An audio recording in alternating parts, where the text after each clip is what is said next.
ओम शांति। आज बाबा कहते मीठे बच्चे, बाप आए हैं तुम बच्चों को आप समान अशरीरी बनाने। जब तुम अशरीरी बनो तब बाप के साथ चल सको। जो जैसा है वैसा ही तो बनाएगा। बाबा हमारा विचित्र है, अशरीरी है। मीठे बच्चे, बाप आए हैं तुम बच्चों को आप समान अशरीरी बनाने। जब तुम अशरीरी बनो तब बाप के साथ चल सको। प्रश्न,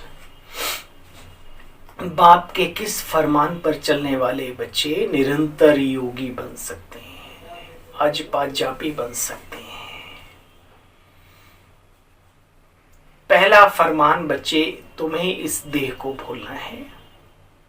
इसको भूल अपने को आत्मा निश्चय करो, तब बाप की याद निरंतर रह सकती है। सदैव एक ही पाठ पक्का करो, मैं आत्मा हूँ, मैं आत्मा हूँ। यह पाठ पक्का करो, मैं निराकारी दुनिया की रहने वाली हूँ। ये तो एक सृष्टि रूपी रंगमंच है। असली ठिकाना हमारा ऊपर परम धाम में है। इससे तुम्हारा देह का अहंकार समाप्त हो जाएगा। फायदा सुना? इसी को तो नष्ट करने के लिए कितनी मेहनत करते हैं लोग। और बाबा ने थॉट दे दिया, जो सत्य है कि उसको बार बार स्वीकार करो, मैं आत्मा हूं, निराकार परम धाम की रहने वाली हूं। एक दूसरी बात जिसका हमें पुरुषार्थ करना चाहिए, बुद्धि में किसी भी देहधारी की याद ना आवे तो निरंतर योगी बन सकते हैं। गीत बजा है, तुम्हें पाके हमने जहां पा लिया है ना, पा लिया है जहां। विचार करो कि बाबा को प्राप्त करने के बाद क्या कुछ बाकी रहा? रहा तो क्यों? अगर रहा तो मन संतुष्ट नहीं हो सकता। प्रभु की प्राप्ति के बाद संसार की कोई भी प्राप्ति रह नहीं जाती, चाहिए ही नहीं। और जो चाहिए वो देता है, फिर क्या फिक्र। तुम्हें पाके हमने जहां पा लिया है, जमी तो जमी आसमां पा लिया है। ओम शांति। यह किसने कहा? ओम शांति। आपस में मिलते हैं ना तो कहते ओम शांति। आत्मा ने कहा ओम शांति, मैं आत्मा शांत स्वरूप हूं। यह बातें समझने की हैं, महसूस करें, अनुभव करें उस शांति की लहरों को। पहले पहले तो अपने को आत्मा निश्चय करो। हम आत्मा है फर्स्ट, देन सेकंड ये बॉडी है। हम आत्मा किसकी संतान हैं, विचार करो। शांति के सागर परमपिता परमात्मा, ज्ञान के सागर, शक्तियों के भंडार की संतान है हम आत्मा। सदैव बाप शांत रहते हैं। आत्मा तो एक शरीर छोड़ दूसरा धारण करती है। शिव बाबा तो है विचित्र। विचित्र माना अशरीरी, अव्यक्त। मनुष्य गाते हैं, प्रभु तुम्हारी कृपा से सुख घनेरे, सो तुम बच्चे अब ले रहे हो। भक्त तो कहते हैं अहम शिवोहम तत्वतम, सर्वव्यापी कहते हैं। जब वो सर्वव्यापी है तो कौन किसको याद करे, किससे वर्षा प्राप्त करे? बाबा कहते हैं तुम्हारे सतयुगी दुनिया में अकाले मृत्यु होती नहीं, दुख होता नहीं। 5000 वर्ष पहले भारत में श्री लक्ष्मी नारायण का राज्य था। यथा राजा रानी तथा प्रजा सब सुखी थे। किसी की भी अकाले मृत्यु नहीं होती थी, असमय नहीं होती थी। बाबा फिर याद दिलाते, बच्चे एक बाप को याद करो तो तुम लक्ष्मी नारायण के स्वराज्य में जाने के लायक बन जाएंगे। बाकी और किसी को याद नहीं करो। फरमान है, आज्ञा है। तुम्हें बच्चे अपनी इस देह को भी याद नहीं करना, औरों की तो छोड़ो, अपनी इस देह को भी याद नहीं करना, अपने को बार बार अशरीरी आत्मा समझो। बाबा कहते हैं जो कुंभ का मेला लगता है वास्तव में नदियों सागर की बात नहीं, ये आत्मा और परमात्मा के मिलन मेला, संगम, सुहाना युग, इसकी यादगार है। देखो बच्चे, बाप कहते जब मैं आता हूं तब बहुत भ्रष्टाचार होता है, मनुष्य बहुत दुखी हो जाते हैं। मैं आकर के सबका उद्धार करता हूं, सबका, ईश्वरीय महावाक्य हैं, सबका शिव आकर के कल्याण करते हैं। अहिल्याएं, गणिकाएं, साधु, संत, सज्जन, गुरुओं आदि का सबका उद्धार करने आता हूं। अभी देखो ना, जब बहुत सारे गुरु हो तब तो परम सतगुरु को आना पड़े। तुम बच्चे इन बातों को समझते हो। मनुष्य तो कहते हैं रचता और रचना का अंत पाना ही असंभव है, बेअंत समझते हैं। तुम बच्चे जानते हो जब भारत में देवी राज्य था तब कोई और दूसरा धर्म था ही नहीं। सूर्यवंशी ही बदलकर फिर चंद्रवंशी बनते हैं। आत्मा पुनर्जन्म लेते लेते कितने लेती है? 84 जन्म लेती है। 84 लाख नहीं, हे अर्जुन, लख 84। लख माना देखना, लख को लाख कर दिया। नुक्ते के हेर फेर से खुदा जुदा हो गया।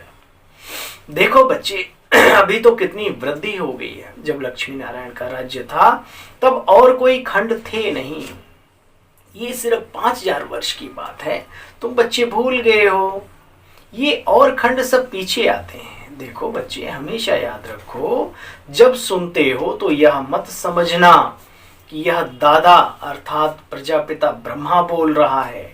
नहीं, शिव बाबा जो सबका रचयिता है वह रचना का राज बैठकर समझाते हैं।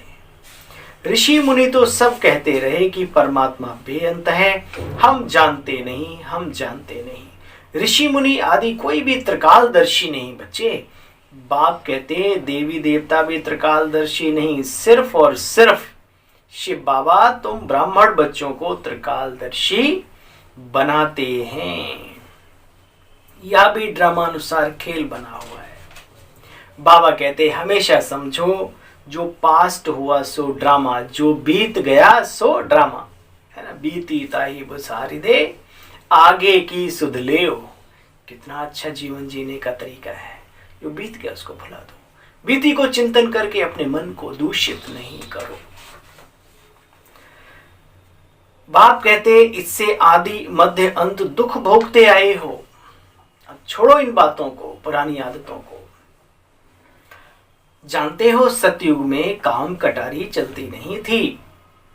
उन्होंने तो देवताओं को भी हिंसक दिखा दिया है। अजीबोगरीब बातें हमारे देवी देवताओं के बारे में कहते। वास्तव में हमारी देवी और देवता यानी हम उस समय पर बहुत श्रेष्ठाचारी थे, दिव्य थे, अलौकिक थे। ये संसार ही अलौकिक था, दिव्य था, श्रेष्ठ था।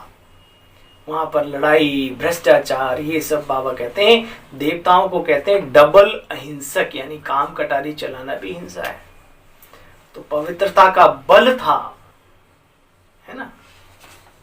इसलिए बाबा कहते हैं बाबा कहते बच्चे, ये जो विमान आदि निकले हैं वास्तव में 100 वर्ष के अंदर अंदर की प्रोग्रेस है।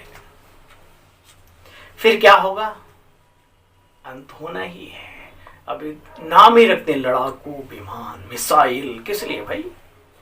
ये शोकेस में रखने के लिए। अरे ये तैयारियां चल रही हैं तीसरे महाविश्व युद्ध की, जिसमें पूरी सृष्टि की सफाई होना अनिवार्य है। बहुत कचरा पड़ गया है हर तरीके का। जमी तवे की होगी, आसमां फौलाद का होगा। इस समय बहुत दूर नहीं है। इसलिए समय को पहचान कर अपने समय को श्रेष्ठ बनाना ये समय की समझदारी के साथ साथ मनुष्य की सबसे बड़ी समझदारी है। बाबा कहते मैं आकर के पतितों को पावन बनाता हूं। कलयुग के अंत और सतयुग की आदि का ये समय संगम युग है। प्रभात, अमृत वेला, ये वो समय चल रहा है। जानते हो जब गोल्डन एज था तुम सब सुंदर थे, सबका नाम श्याम सुंदर है। बाबा ने कहा एक श्री कृष्ण का नाम श्याम सुंदर, बाबा उनके तन में अंत के जन्म में प्रवेश होकर के उन्हें सुंदर बना रहे हैं, तो हम बच्चों को भी बना रहे हैं साथ साथ। तो बाबा ने कहा इनके साथ साथ तुम सब श्याम सुंदर हो। बाबा ने कहा प्रकृति उस समय पर गोल्डन एज थी, फर्स्ट क्लास प्रकृति थी। बाबा ने कहा बच्चे वहां पर कोई शारीरिक दिव्यांगता की जो आजकल वो भी नहीं, सुंदर से सुंदर। आप देखो ना मूर्तियां कितनी सुंदर बनाते हैं। लूले लंगड़े आदि वहां पर नहीं होते। क्यों? क्योंकि सब श्रेष्ठ कर्मी हैं, शुभ कर्मी हैं, पुण्य की पूंजी जमा करके आए पीछे से। तो वहां पर कोई ऐसे दुख की बात ही नहीं, तन की भी नहीं, मन की भी नहीं, किसी भी चीज की नहीं। श्री कृष्ण है नंबर 1 श्याम सुंदर। साथ साथ तुम बच्चों को भी श्याम से सुंदर बाप आकर के बना रहे हैं। अच्छा, मीठे मीठे स्किल दे बच्चों प्रति माता पिता बाप दादा का याद प्यार और गुड मॉर्निंग। हम सब रूहानी बच्चों की भी बाबा गुड मॉर्निंग, नमस्ते, शुक्रिया मीठे बाबा। मीठे मीठे स्किल दे बच्चों प्रति माता पिता बाप दादा की याद प्यार और गुड मॉर्निंग। रूहानी बाप की रूहानी बच्चों को नमस्ते बाबा, नमस्ते। धारणा का सार ही सुना हमने पूरी मुरली में, फिर भी एक बार रिपीट कर लेते हैं। हम ब्राह्मण चोटी सबसे उत्तम है, इस नशे में रहे श्रीमत पर भारत को श्रेष्ठ बनाने की सेवा करनी, आस्तिक बनना, देह अहंकार को छोड़ आत्म अभिमानी बनना, विचित्र अर्थात अशरीरी बनने का पूरा पुरुषार्थ करना है ही हम विचित्र, स्मृति में बिठा लेनी है बात। वरदान, श्रेष्ठ पुरुषार्थ द्वारा हर शक्ति व हर गुण का अनुभव करने वाले अनुभवी मूर्त भव। सबसे बड़ी अथॉरिटी अनुभव की है। जैसे सोचते और कहते हो कि आत्मा शांत स्वरूप सुख स्वरूप है, ऐसे बाबा कहते बच्चे एक एक गुण का, एक एक शक्ति की अनुभूति करो, अनुभवों में खो जाओ।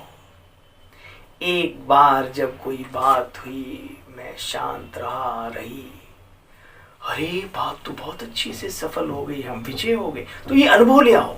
इस गुण को धारण किया, मुझे ये फायदा हुआ था, मैंने ये शक्ति धारण की थी, मुझे ऐसा। इन अनुभवों को अपने अंदर संभालो और वो स्वरूप बन जाओ। बाबा चाहते हैं जब कहते हो शांत स्वरूप, तो शांत स्वरूप में स्वयं को भी और दूसरों को भी शांति की अनुभूति हो। शक्तियों का वर्णन करते हो, लेकिन शक्ति व गुण समय पर अनुभव में आवे। अनुभवी मूर्त बनना ही श्रेष्ठ पुरुषार्थ की निशानी है। तो अनुभवों को बढ़ाओ। किस चीज को बढ़ाओ? अपने जीवन के अनुभवों को बढ़ाओ। स्लोगन, संपन्नता की अनुभूति द्वारा संतुष्ट आत्मा बनो तो अप्राप्ति का नाम निशान नहीं रहेगा। बाबा मिला तो और क्या चाहिए? अप्राप्तियां हैं क्या जीवन में? नहीं। संपन्नता की अनुभूति द्वारा संतुष्ट आत्मा बनो तो अप्राप्ति का नाम निशान नहीं रहेगा। सूक्ष्म गुण और शक्तियां आध्यात्मिक चीजों के भंडारी बने हैं हम। झोपड़ी भी हो सांसारिक, उसमें भी संपन्नता का अनुभूति करने वाले संतुष्ट बन जाते हैं।